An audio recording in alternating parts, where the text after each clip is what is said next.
It's Ralston Live.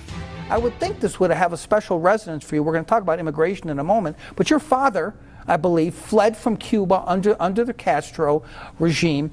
And so why doesn't that argument that Mr. Carmona is making in there have resonance with you?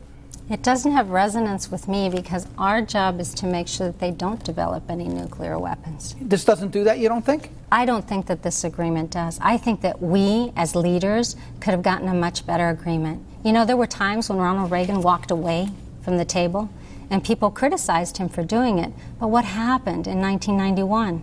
The USSR, it fell.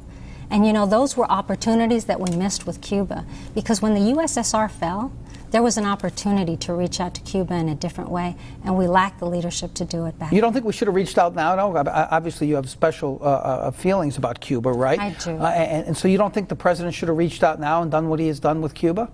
I think that you can reach out, absolutely, but are we asking for something in return? Are we asking them to stop having human problems with their, how can I put it, are we asking them to release their political prisoners? Are we asking them to not violate people's rights? Are we asking Cuba to be a more representative government? And we're not asking these things. You know, if I was going to ask for anything personally, well, of course, my family lost everything. Everything became the property of the government. I certainly don't want to see that, not only in Cuba, but I don't want to see it anywhere else. Let's talk about the other foreign policy crisis of sorts that's going on right now.